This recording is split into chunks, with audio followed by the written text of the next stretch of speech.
तो दोस्तों आज हम राजस्थान जीके के 25 इम्पोर्टेंट प्रश्नों के बारे में बात करेंगे और ये सभी प्रश्न राजस्थान सीईटी 12th लेवल एवं ग्रेजुएशन लेवल दोनों के लिए बहुत ही ज़्यादा हेल्पफुल प्रश्न हैं, इसलिए वीडियो में आप अंत तक जरूर बने रहे। तो चलो वीडियो को शुरू करते हैं। तो आपका पहला सवाल है कि राजकुमार अजीत सिंह को जोधपुर का राज्य पुनः दिलाने में किसका योगदान सर्वाधिक रहा। तो सर्वाधिक जो योगदान रहा था वो रहा था वीर दुर्गादास राठौड़ का। क्या प्रश्न वापस से पढ़ो कि राजकुमार अजीत सिंह को जोधपुर का जो राज्य पुनः दिलाने में किसका सहयोग है जो सर्वाधिक रहा। तो सर्वाधिक जो सहयोग रहा वह रहा था वीर दुर्गादास राठौड़ का। तो दोस्तों आपको 25 प्रश्न दिए जाएंगे, जिसमें से आपने कितने प्रश्न चाहिए हैं वो मैं लास्ट में कमेंट में जरूर बताएं। और मैं प्रश्न पढ़ूँ उससे पहले आप उत्तर तैयार रखें, जिससे कि आपकी प्रिपरेशन होती रहेगी। तो अगला प्रश्न देखते हैं। अगला सवाल है कि राजपूत राज्यों से संधि करने वाला अंग्रेजों की तरफ से अधिकारी कौन था। तो अंग्रेजों की तरफ से जो अधिकारी था वह था मेटकॉफ। अगला सवाल है कि हमीर रासो के अनुसार रणथंभौर किले का प्रारंभिक नाम क्या था। तो रणथंभौर किले का जो प्रारंभिक नाम था वह नाम था रणस्तंभपुर। ठीक है, रणस्तंभपुर जो था वह रणथंभौर किले का प्रारंभिक नाम था और किसके अनुसार था तो हमीर रासो के अनुसार था।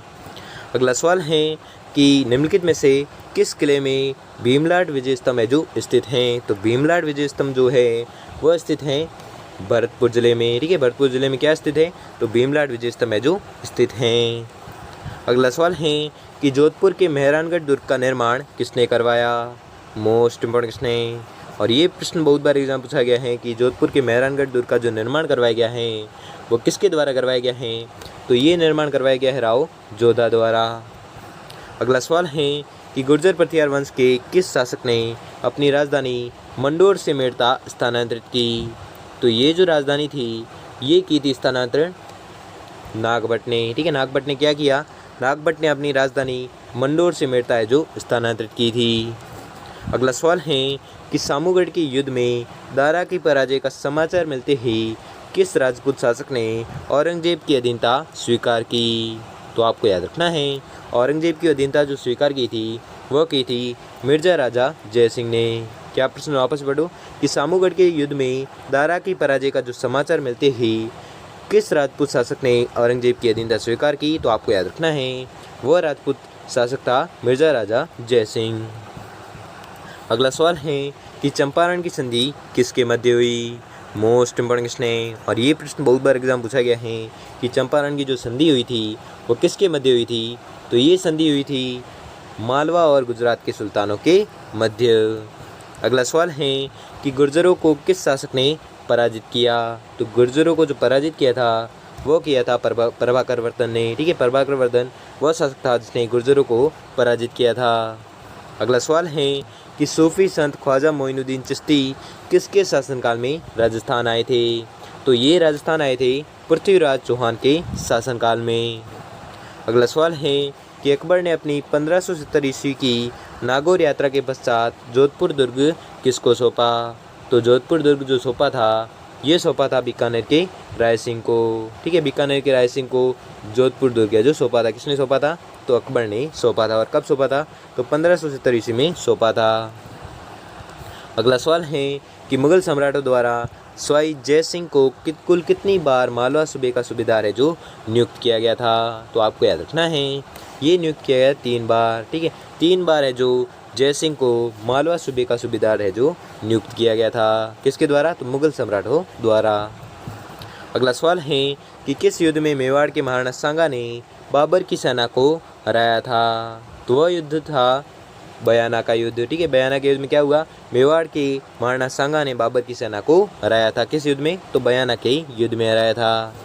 अगला सवाल है कि शाहजहाँ के पुत्रों में हुए उत्तराधिकारी युद्ध में औरंगजेब ने मेवाड़ के किस महाराणा से सहयोग प्राप्त करने का प्रयास किया। तो आपको याद रखना है सहयोग प्राप्त करने का प्रयास किया था राज सिंह ने। ठीक है, क्या प्रश्न वापस से भी एक बार पढ़ लो कि शाहजहाँ के पुत्रों में हुए उत्तराधिकारी युद्ध में औरंगजेब ने मेवाड़ के किस महाराणा से सहयोग प्राप्त करने का प्रयास किया। तो यह सहयोग प्राप्त करने का प्रयास किया था राज सिंह से। अगला सवाल है कि जयपुर के शासक जिसने 6 वेधशालाओं का निर्माण करवाया था। तो वह जयपुर का शासक कौन सा है जिसने 6 वेधशालाओं का निर्माण करवाया। तो वह शासक था जय सिंह। अगला सवाल है कि वह राठौड़ शासक जो 52 युद्धों का नायक और 58 परगनों का स्वामी रूप में प्रतिष्ठित हुआ। तो आपको याद रखना है ये माना जाता है ये हुआ था मालदेव। ठीक है, मालदेव जो है वह राठौड़ शासक था जो 52 युद्धों का नायक और 58 परगनों का स्वामी रूप में प्रतिष्ठित हुआ। कौन? मालदेव। अगला सवाल है कानरदेव था, तो कानरदेव था क्या कहाँ का शासक था? तो आपको याद रखना है कानरदेव जो था यह था जालोर का शासक। अगला सवाल है कि महाराणा सांगा ने जिन अफगानों को शरण दी थी वह कौन थे? तो वह थे मोहम्मद लोदी और हसन खान। ठीक है, मोहम्मद लोदी और हसन खान वह 2 अफगान थे जिनको शरण दी थी। किसने? महाराणा सांगा ने दी थी शरण। अगला सवाल है कि सूड प्रबंध के लेखक कौन थे या कौन है? तो आपको याद रखना है सूड प्रबंध के जो लेखक हैं वह है महाराणा कुंभा।